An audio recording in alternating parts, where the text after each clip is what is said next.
Against the advice of my parents, I started working at a bikini coffee stand when I was 17 years old, and continued working there until I was 20.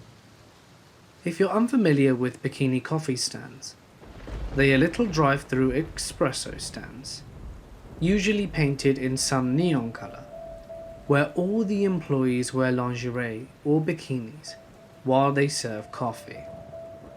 I know this sounds strange, and believe me, it is strange.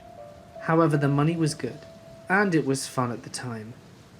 Not to mention my parents really couldn't afford to pay for college. There was no loudspeaker where customers place their order. They simply drive up to the stand, order coffee, and make small talk as they oogle you in your skimpy ensemble. Within a matter of months, the boss gave me the busiest shift. The shift began at 4 AM and ended at 9:30 AM. Though the coffee stand was not officially open until 4:30. I had to count the till, grind the espresso beans, fill up the sinks, and take stocks, clean if needed, etc. The coffee stand was situated in the corner of a large parking lot, sharing the enormous empty lot with only one other retailer. This retailer didn't even open until around 10 AM, and so I arrived to the lot when it was completely dark, save for one dim street lamp above the stand, and the other in the far corner of the lot. I pulled up to the stand as I normally did, only this time it was my first shift alone. Normally I worked with one other girl, as this shift would get far too busy for one person. I had a routine with regular customers, as I literally worked every single day, as the boss wouldn't give time off unless requested. While I worked, I would see cars approach the stand, and know immediately which drink to prepare based on my recognition of a regular customer's vehicle. After almost a year on the morning shift, it was rare to see a new vehicle or meet a new customer. My boss was extremely strict about being fast and efficient, and would have us prepare drinks in advance for our regulars whilst they waited in the line of cars. My boss was so strict that for the first 6 months of my working there, he would watch constantly on his camera system and call me on the business phone to scream at me for lack of efficiency.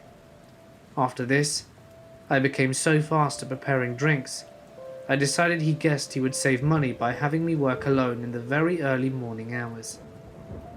So, like normal, I approached the stand and punched in the access code. I went inside and turned on some music right away to keep myself company. The street lamp directly above the coffee stand had burnt out a few days before, so it was rather dark outside. Coupled with the tinted sliding windows of the coffee stand and the knowledge that I was completely alone, I felt a little creeped out, though not nearly as creeped out and terrified as I would be in a few minutes. Even though the stand was technically open at 4:30, I wouldn't expect my first customer until about 4:45. I usually arrived at 4, but since it was my first shift alone, I came in at 3:30 to give myself enough time to complete all of the opening tasks. My first customer was always Dave. He drove a red sports car and ordered a double cappuccino heavy on the foam. He worked for the local Boeing plant and would brag about his high-ranking job in between awkward remarks about my body. You get used to that sort of thing after a while, but nothing could prepare me for this sort of thing that happened to me on that particular dark morning. Though many of our customers were pervy men like Dave, most of the early morning customers weren't as lecherous as one would expect. They simply needed coffee, and no other businesses were open as early as we. In fact, many of our morning customers were married women in soccer mom vans in desperate need of caffeine. I glanced up at the clock as I counted the money in the till. 3:50 AM. I finished the count and walked from the back of the stand onto the main floor. There were 2 steps separating the back of the stand from the main floor. The back of the stand had no windows and contained a bathroom, large refrigerator, washer and dryer, etc.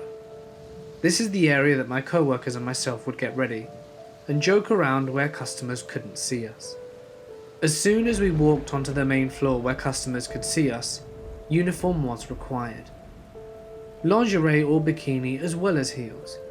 That morning I was wearing a matching pink lingerie set with knit stockings. The lingerie fully covered my breasts and buttocks and provided more coverage than a typical bikini that you would see at a beach. I counted all of the syrup bottles. I opened the fridge and took stock inside. I turned on the espresso grinder and robotically poured in a bag of espresso beans.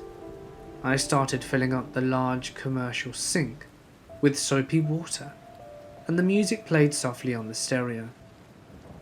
Then I heard it over the noise of the faucet, coffee grinder and the music. I wasn't sure I heard anything at first, so I just ignored it. But then I heard it again. Someone was tapping on the sliding glass window of the stand. I wiped off my wet hands and grabbed my cell phone. 4:15. We weren't open for another 15 minutes. I checked the light switches to make sure I didn't accidentally flip on the open sign. Along with the open sign, the stand was equipped with bright floodlights to illuminate the presence of the stand. Due to the sheer darkness of the morning, I had contemplated turning the floodlights on when I first arrived, but was strictly forbidden from doing so until the stand was open. Without the floodlights on, and through the tinted glass, I could not see who was on the other side. I stood there staring at the window. Maybe it's just Dave, I rationalized to myself.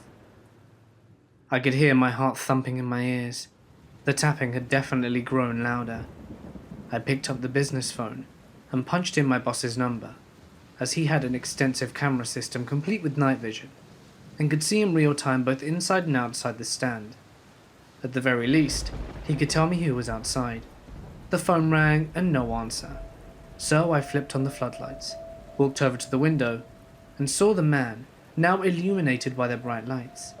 His head was pressed up against the glass, hands cupped around his eyes as he tried to see in. I jumped back. "Hi," he yelled through the glass. "Can I get some coffee?"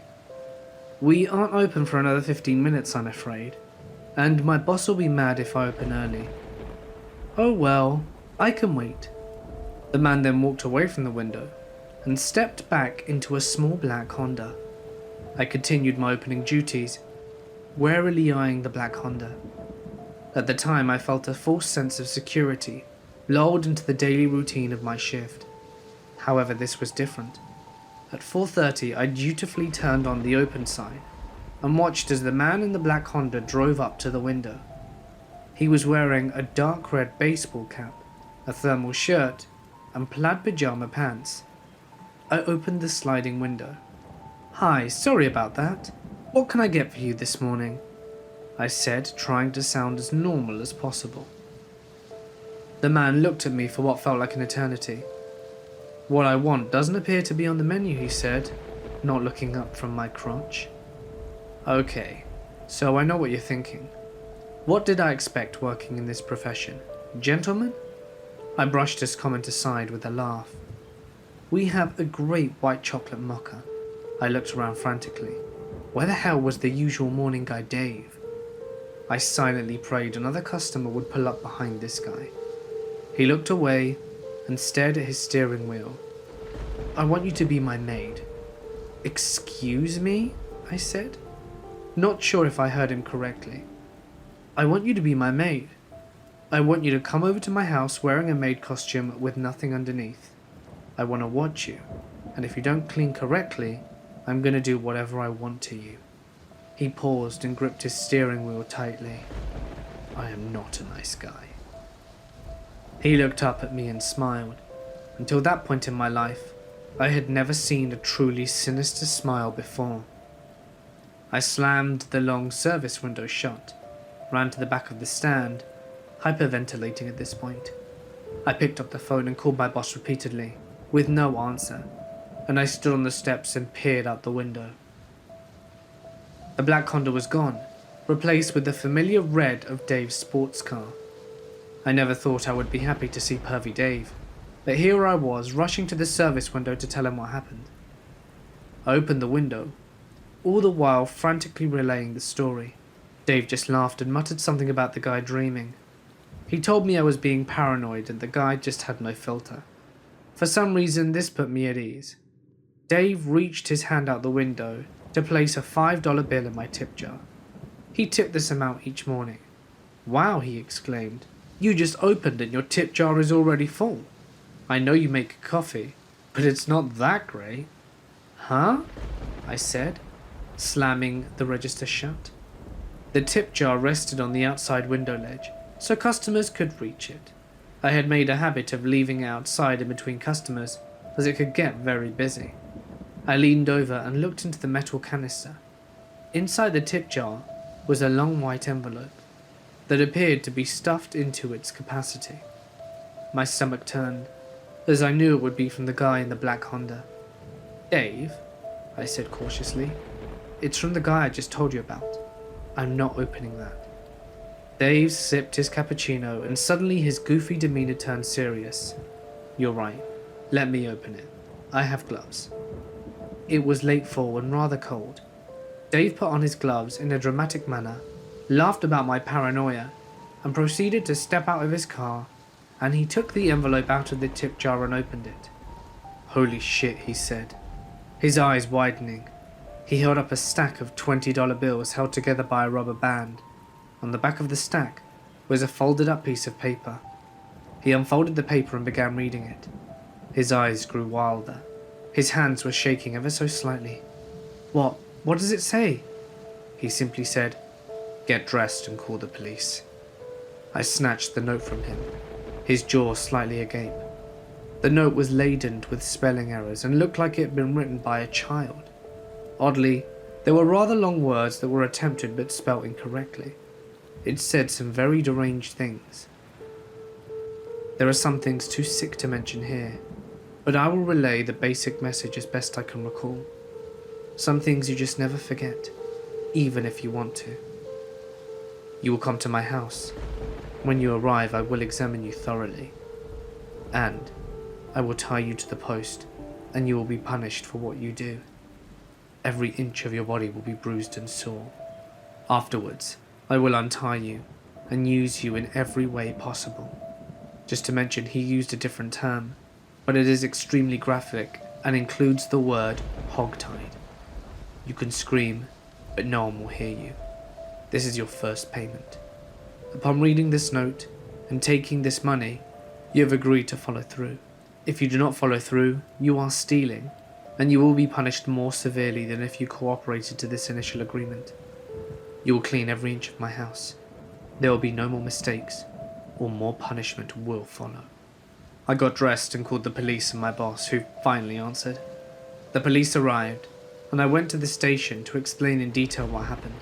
I handed them the note along with the money for evidence. The female police officer nonchalantly told me I should probably quit my job, that this behavior was to be expected from their customers, and I told them that I had never experienced anything like this before. My boss reviewed the outside videotape footage, and the footage showed the man standing outside the coffee stand, just staring inside. Occasionally it showed him leaning his head into the glass and cupping his hands around his eyes for better view. It also showed him rubbing his crotch. Apparently he'd been standing outside since 3:40, 10 minutes after my initial arrival. At one point, it showed him going back into his car to re-emerge several minutes later and finally tap on the window. I was shocked to realize that the man had watched me for almost a full hour without my knowledge. I felt stupid, but most of all scared. The footage also revealed that the man had his license plate covered with what appeared to be white paper. After reviewing the footage and the note, the police decided the man posed a potential threat, and that his behavior was not normal. They sent an undercover cop back in the stand with me. I was shocked that they wanted me to go right back into work not even 2 hours after the incident. The cop sat outside in an SUV whilst I worked. The plan was this: if the man drove through again, I was to flick the open sign on and off to alert him of the man's presence. I worked serving all of my regular customers, trying my best to pretend nothing happened. I was told not to recall the incident to any one of my co-workers or customers that morning. in case they knew the man and warned him of police involvement. The man did not return that day, but he did return. Little did I know this would be the beginning of a year-long nightmare. The stalking continued for a while, roughly a year. The stalker left endless creepy gifts for me both at work and at my place of residence, all of which he signed off on as Turner. It got to the point where I couldn't prove it was him, because it would often be sent by a courier or a third party. He continued to come to the stand, and at one point he even promised to leave me alone. My co-worker was there, and we actually managed to have a very brief discussion in which he apologized and agreed that his behavior was inappropriate. However, he resumed just days later. The police were of no help, and kept insisting that it would all go away if I just quit my job. I had his license plates, and he was out of state, and vehicle description, but apparently the car wasn't even registered. Despite taking a leave of absence, the stalking continued. I didn't want to quit my job, as this was shortly after the recession. My mum, a sole provider for a family of 5, had lost her job, so I wanted to chip in and help her so that we wouldn't lose the house. Other bikini stands in the area were not hiring, due to being embroiled in prostitution scandals, all of which were heavily covered by the national media. You have no idea how hard it was, and maybe still is, to get a normal job after having worked as a bikini barista. Employers don't like it on your history all that much. The few of the scariest experiences included being assaulted at an ice freezer outside the coffee stand. Thankfully he didn't physically harm me, just grabbed and touched me inappropriately. Turner coming through the drive-thru completely naked and jacking off in a pair of women's underwear. Another incident occurred when my friend gave me a joint a customer had left me on her shift. Crazy it may sound, my regulars often left joints in my tip bar instead of money, as I liked to smoke a lot at the time. I asked my co-worker the customer's name, but she didn't get a chance to ask for it. I was told by my friend/co-worker that he had long hair and looked like a hippie, and this fit the description of a customer who would regularly leave joints in my tip jar.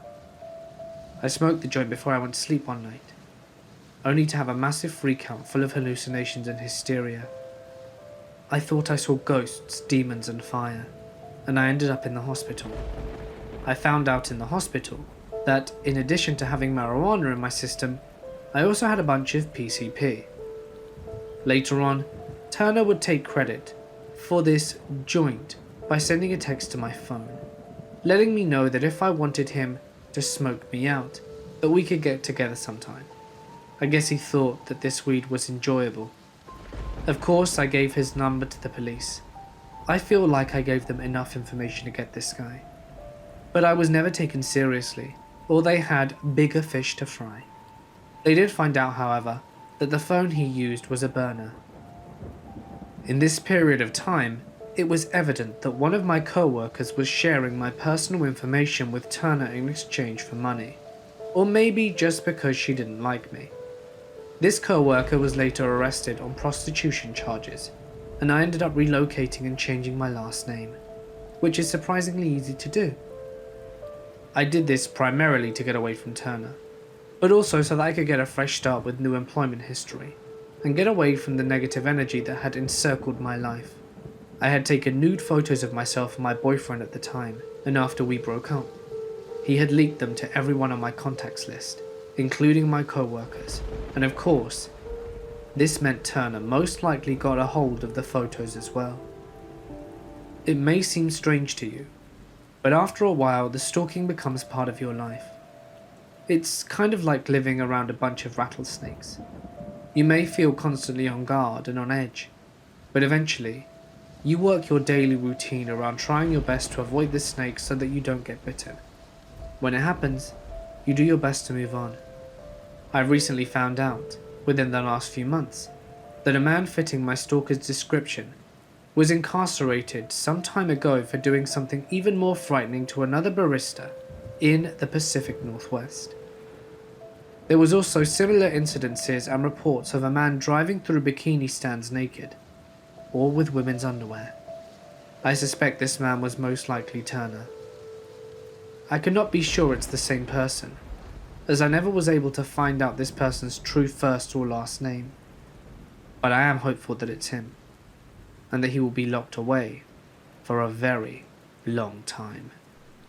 This happened several years ago, when I was a naive 19-year-old university student.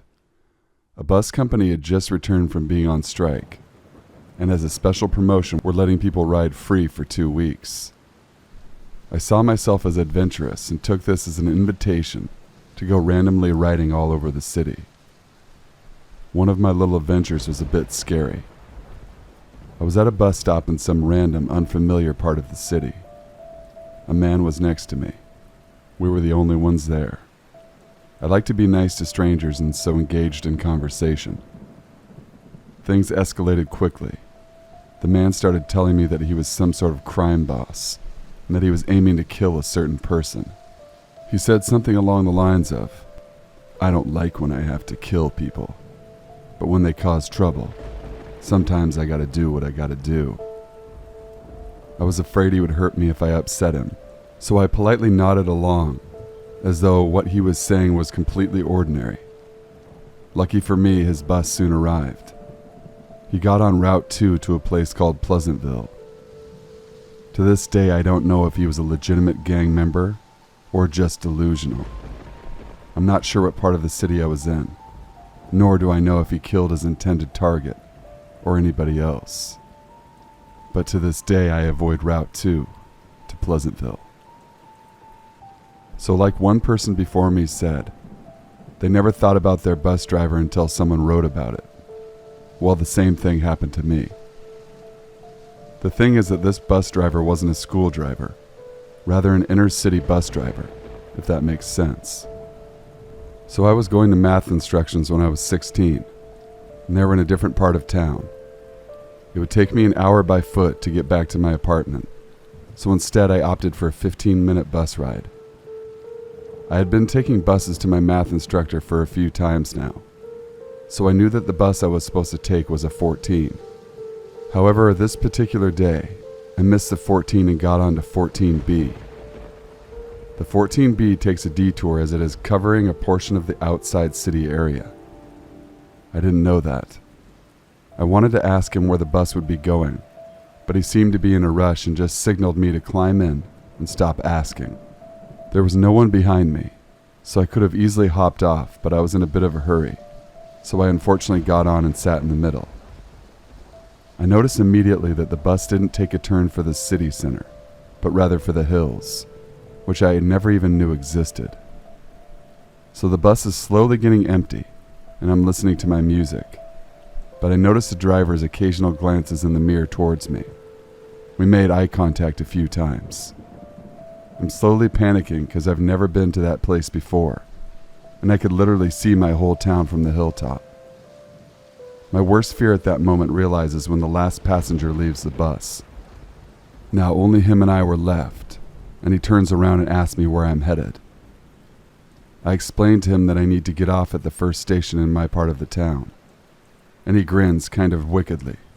I was panicking, my social anxiety over the roof, and this guy, who is about 40 to 50 years old or so, tells me to go and sit right behind him. I hesitated and he said, "Go on." I somehow scrambled out of my seat and sat behind him, and he started driving again. He kept saying something even as other passengers boarded, but I can't remember what exactly. I only remember him promising me someone would be waiting for me at the station. At that point I say I could exit on a different station, to which he replies with, "I'd rather you leave on that one." He finally gets to my station and I bolt out of it, not looking behind me. I later told the story to my best friend who lives in the area, and she told me he was always like that, and that I should definitely avoid ever getting on that bus again. So creepy old bus driver, let's never meet again. Here is something that happened to me 3 years ago, and sticks with me, especially when I'm out at night. I was on my way back home from a late night gym session. The gym is right next to my campus, but my flat was on the complete other side of the city. so I was definitely making sure that I caught one of the last buses. Otherwise, it was a long, long walk back. I got to the bus stop, and it was empty except for one older guy who looked pretty disheveled and out of it. Already this was setting off alarm bells in my mind, so I stood far away from him and began to wait. The bus tracker said that the next bus wouldn't be here for another 15 minutes. Damn it. Oh well, I put my headphones in and started listening to one of my podcasts to pass the time, so I definitely wasn't making sure that I got caught on the last bus. Otherwise, it was a long, long walk back. It should be noted at this point that I have dwarfism. I'm 4 foot nothing and about 80 pounds, and I'm used to unwanted attention. It was against my better judgment that I was even on this late, by myself in an unfamiliar part of town. I must have let my guard slip because I suddenly felt a hand on my shoulder, and the man was standing right next to me. Too close. I looked up at him and he was saying something to me, so I took my headphones out to hear him. You all right there, pal? I was saying I've never seen one of you before. He was swaying and grinning at me. I'm all right, thanks. What bus are you getting? I did not want to answer that truthfully, but there were only 2 buses left to come that night. I said it was the other one. He looked disappointed. I've always wanted to meet one of you. He stood there and stared at me for what felt like a whole minute. I felt his eyes all over me. No, I think I understand what women mean when they say they felt like a piece of meat. Eventually he said, "Do you have sex?" I've had some inappropriate questions from strangers before, but that took the biscuit. I should have said it was none of his business, but I found myself saying, yes, uncomfortably. He seemed to contemplate that for a while, amused by the idea. What's it like down there? I've always wanted to know. From his tone, he sounded excited. I took a couple steps away from him. This time I was more prepared. That's not really any of your business, is it? I was thinking about how long the walk would be back home. He was getting the bus I needed. I didn't know where the other bus went. Was it worth going through with my lie? I didn't know. I suspected that he would get on the same bus as me regardless. He took another step closer. This was the moment I actually got scared. He saw me step backwards and didn't care. He knew I was uncomfortable and didn't care. That means it's big, he laughed. I bet it does. I've always wanted to have sex with a midget. That was it. I wish I would have said screw off or leave me alone or something, but I was just too scared. I need to go, I blurted and walked as briskly as I could without running. It would take him no effort at all to catch up with me. I pictured him walking behind me with his much longer legs, but I didn't want to look. I walked for a couple minutes before I finally glanced back. He was still at the bus stop, but he had moved about 10 feet to stand at the edge of it. I could only see his silhouette against the light of the bus stop, but I could tell he was watching me. I turned around a corner street just to get out of sight. I walked the full hour and a half home, picturing him following me the whole way. Creeps me out to this day.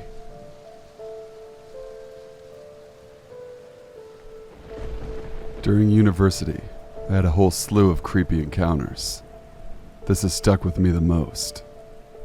It started during my first class. One day a group of us were walking together along campus, and slowly members began branching off. It ended up as just myself and a guy who I was not inclined to befriend. Only knew his name, but I didn't want to be rude and not keep walking along with him. He asked me where I'm going, and I tell him I normally take a nap between classes and was going into my dorm. He asks if he can see my suite. Normally this would be a no-brainer red flag, but my particular building was renowned for being fancy, and others frequently asked to see inside of it. I say sure, not wanting to be mean and thinking this guy will take a quick look around and give the typical jealous comments and then leave. We go inside and I show him the basics, doing so in a way that we ended up back at the entrance of the suite. This whole time he's not saying much. and I'm only announcing things dryly, so I was confident when I said a quick, "It's pretty nice, see you around," that he was going to take to leave. I turned around and went to my room. I did not show him any rooms or say where anyone stayed. A few moments later, as I'm sitting my stuff down, I turn around, and there he is in the doorway. He's silent. I did not say anything because I did not want to invite him in. I wanted him to go. I just look at him, then start picking up stuff and moving it around, trying to look busy. He slowly walks a couple steps into the room and asks, "Have you done the coursework yet?" I told him no. By this time, I assume he is trying to hang out, and tell him again that I'm planning on napping. He doesn't even skip a beat and says, "That's okay. I can watch you sleep and help you with it after." A smile, no tone, then silence again. I immediately tell him he needs to leave and follow him until he's gone out the locking doors, and I know he can't follow me back in. I told a lot of our friends about this, and they were heavily creeped out and made a point not to leave us alone again, ever. We finished the year out, and I haven't thought about this guy in a long time. I did not know anything about him at all, and I still only knew his name. Flash forward a year and some change to the next summer, when I'm taking a bus ride home from a different part of campus. We get to one of the points where the bus stops and waits until a certain time before it can leave again, and everyone else that had been on the bus gets off at this stop. At this point, the driver starts talking to me, asking a lot of questions. I did not think anything weird at first, and answered what I thought were idle chat questions. So which apartments are you in? And what classes are you taking? Then, as more and more questions just kept coming, I started to feel uneasy with his mannerisms and became extremely vague in my answers. I still don't know if he was always intending to tell me this, but when he stopped peppering me with questions, he began spilling a story of how his son was in my math classes the previous year, and he knew all about me. He then started giving me a lot of family details. It's at this point that I realized his son is the guy who wanted to watch me sleep. All the details fit, but I had to know for sure, so I asked if his son is called Name. He smiles yes. He then mentioned how he would like to start riding bikes with me, and would I ride bikes with him and his son. I was gathering my stuff by this point and had decided to get off the bus. There are 2 doors, one at the front and one halfway, which was closest to me. The door stays open while the bus is at these stops, so people can hop off and on, and the driver normally gets off and takes a break. As I'm getting my stuff and getting up, the halfway door is shut. I look again at the driver, an older man but much larger than my petite frame and build. He is now standing facing me, but the front door is still open. He asks again, "Will you ride bikes with us?" I want off the bus and think the only way is to pacify him. I say yes and make my way to the front door, not knowing how to get around him. He looks pleased but asks where I'm going. I try and tell him I've decided to walk home, but he still blocks my way and tries to talk me out of it. I'm firm in that I want to walk from here, but he will not move. I'm standing in front of him wishing to move, but my body is frozen in place. Slowly he decides, "Give me your number and then I'll let you go." I really don't want to do this, but I also want off this bus immediately. My first thought is to give a fake, but I'm so glad I didn't as he immediately dialed the number. It was a test. Seeing my phone ring and watching me save his contact, he moves enough that I slide by and make it off the bus. After making it home, I go to block his number and already have multiple missed calls and a voicemail of him just breathing. The situation was reported, and I did not see him on a route for a long time. But around a year later, I was getting on another bus and noticed he was back. I've never covered my face and backed off of public transit faster. Let's never meet again, father or son. I am female. When I was 10 years old, my family relocated from Delaware to South Carolina for my dad's job. We lived near all of our family and had never moved before. One of Dad's selling points about the move was that people in the South are so friendly.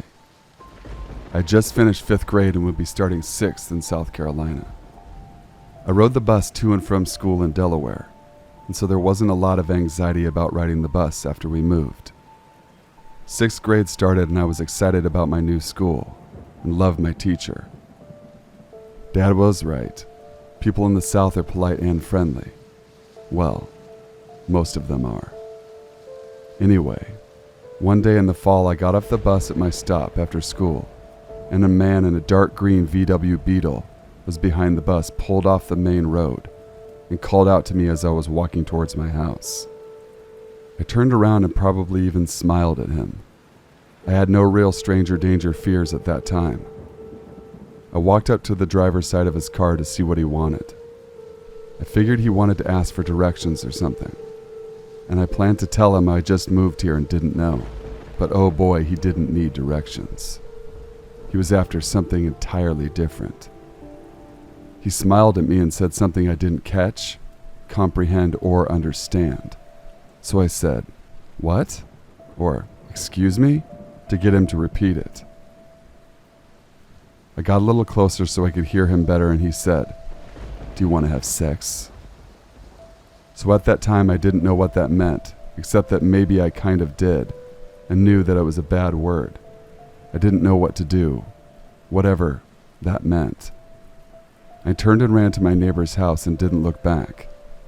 I was crying and they called my mom and my parents came, and my parents called the police about it. A couple of days later, the police department had a sketch artist come meet my parents and I at the station to work with me. I did the best I could, but honestly, I wasn't studying the man's features or even trying to remember his face at the time of the incident, so I don't know how accurate it actually was. My parents and I thought that was the end of it. Nobody really thought they would find him. The cops were saying things like if they found him, he would go to jail for a while, for his obscene question to me.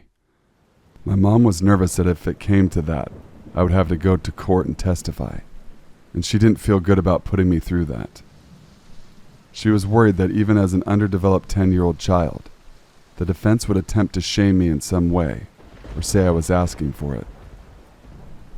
About a week later, I was getting off the bus and I hear a car horn beep. I looked to see it and it was the same guy, same VW Beetle, smiling and waving at me. I was stunned. I blankly waved back for some reason, but at the same time memorized his tag number. I repeated it to myself over and over as I ran to my house to write it down and call Mom. Cops were notified and the guy was identified. He lived 20 minutes away in another town. His local cops knew and were friendly with his family. The good old boy system.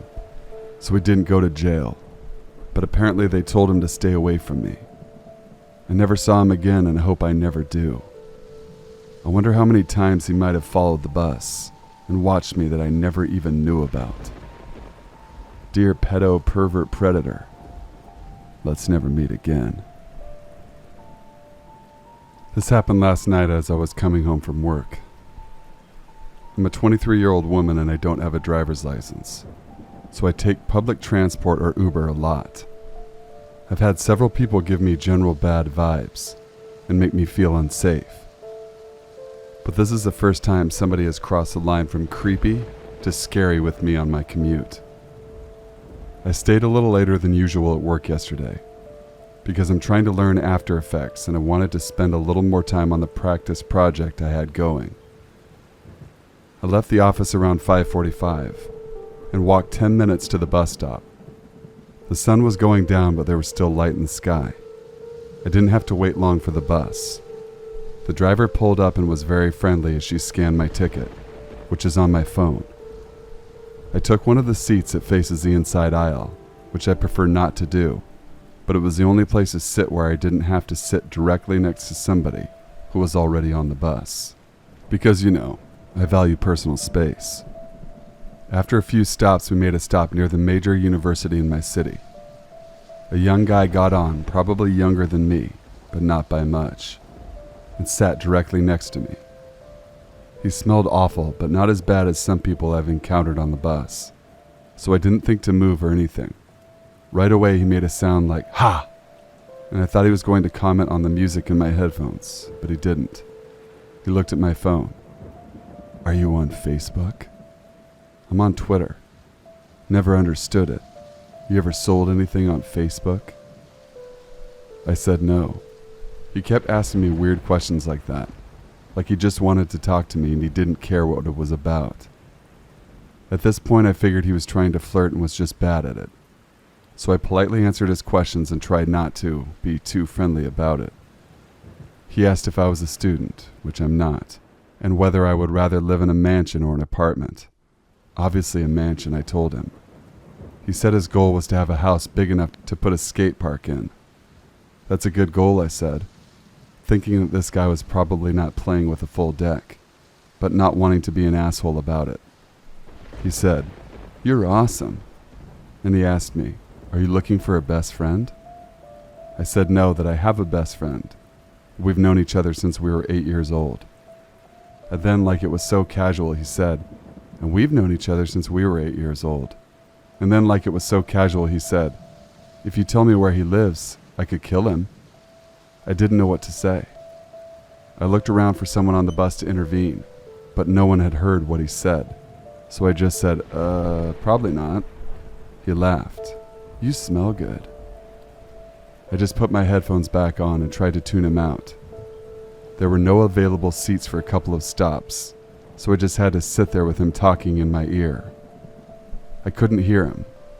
I was listening to Pedro Fernandez as loud as I could. As soon as the seat opened up, I moved away from him to forward-facing seat and put my purse next to me in a defensive position. I started to get worried about whether this guy would get off the bus before I did. My destination was pretty far down the line, but I didn't need him following me home or even knowing where I usually get off the bus. What would have stopped him from waiting for me? I texted my roommate to pick me up at the Hooters halfway home. Right as I did this, he got off downtown. And lucky for me, because my roommate was busy and couldn't pick me up. Also, my childhood best friend is a girl. I wasn't about to tell him that, though. So creepy guy who wants to kill my best friend, take a different bus next time. Back when I was 15, I picked up my younger brother from elementary school every day, and we would bus home together.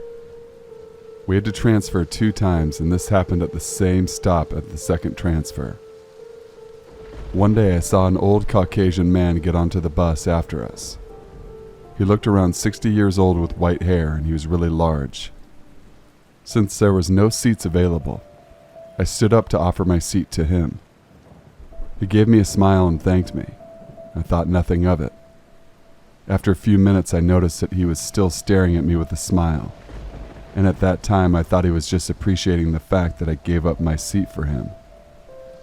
After another while, I just started to get uncomfortable, because I was noticing that maybe he had mental health issues, or he was just slow because of his age. I took my brother by the hand and we moved back towards the back of the bus. By the time our stop arrived, the bus was pretty empty. My brother and I exited, and we started walking in the direction of our apartment, which was only a few feet away from the bus stop. I was pretty paranoid from earlier, so I turned around to check if anyone had followed us off the bus. I saw the old man walking in our direction, and I internally panicked. I reasoned to myself that maybe he lived in this area as well, and it was just a coincidence that he was walking in this direction. So I kept walking towards the gate of my apartment. My brother and I got to the gate, and I was digging in my backpack for my keys. Suddenly I felt a tap on my shoulder, and I looked up to see the old man smiling at me. I didn't know how to react, so I just said hello, and kept looking for my keys while I kept my eyes on him. By that time I was really creeped out, because his stare was so intense. He said thanks for giving your seat for me, and asked if I was free to go for lunch with him, so he could really thank me. In my head, all I could think was that it was around 4 o'clock. So why would he want to go to lunch? I quickly declined, shoved my brother past the gate and slammed it behind me. The old man just kept smiling and staring as I looked back. and I was glad that I was able to escape from him. A few days passed and I thought nothing more than the incident. Then one day I saw him again at the bus stop. I tried to stand as far away as possible and tried not to look in that direction.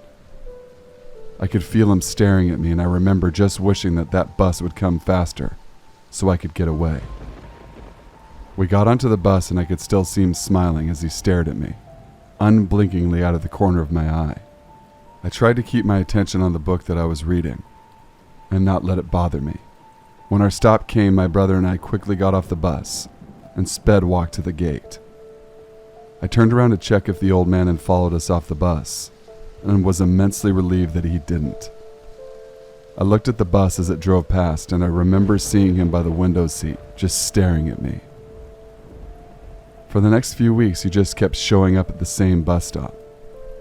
Sometimes I would see him sitting by a ledge, and when he saw us, he would get in line for the bus. Sometimes he tries to go up to me and initiate conversation. I always ignored him the best I could, and keep my brother on the opposite side of him with me in between. I was immensely glad that I lived in an apartment so he didn't know where we exactly lived. I never told my parents about it, and although I contemplated telling someone, I never did. Plus, there wouldn't be any evidence. I also thought that because he was an old man, he couldn't do much harm, and maybe he was just lonely. I just tried to put up with it the best I could, and stay as far away as possible from him. I also couldn't take another bus because the bus didn't come often, and we had to go to extracurricular activities afterwards. Then one day he initiated conversation again and started telling me that he was a rich man. He showed me the gold chain around his neck and the gold rings around his finger. I was mildly offended that he thought this would make me want to talk to him, so my brother and I went to a nearby supermarket to try to avoid him and take the next bus. I thought that he would give up and just take the bus, so I wouldn't see him when I went back, except he followed us into the supermarket. I walked through a few aisles to try and lose him. After I couldn't see him anymore, I decided to buy my brother a treat to calm him down. We headed back to the cashier's area and lined up. Then I felt a tap on my shoulder and I saw the old man with a $20 bill in his hand. He offered to pay and I said no thank you. I think he said okay and just walked out. I didn't see him afterwards at the bus stop and thought that maybe he took the hint I wasn't interested in anything to do with him. Luckily, this happened a month or two before summer break, so I didn't have to take that bus route anymore. I also didn't have to go to extracurricular activities, so my brother and I took a bus at a different time. Fast forward a year, I was walking my brother to summer school every day during the summer. On that route, we walked past a subway stop. One day we saw the old man at the stop. We quickly walked away hoping that he didn't see us, but he must have seen us, because every day after that, he was sitting outside the subway stop. He didn't try to initiate conversation, but he was always staring intensely at me from afar. I started getting nightmares of him kidnapping me or taking a knife to threaten me. After a week or so, my brother and I just took a different route to school. I didn't see him again until last year. I saw him at the bus stop on my way to university, and my heart automatically started beating faster, and my hands became clammy. He must have seen me because he smiled and stared at me without blinking. Luckily, since my classes aren't a set schedule, he wasn't able to lurk at the bus stop again waiting for me. I still see him on rare occasion at bus stops around where I live. But for the sake of my sanity, old man, let's not meet again.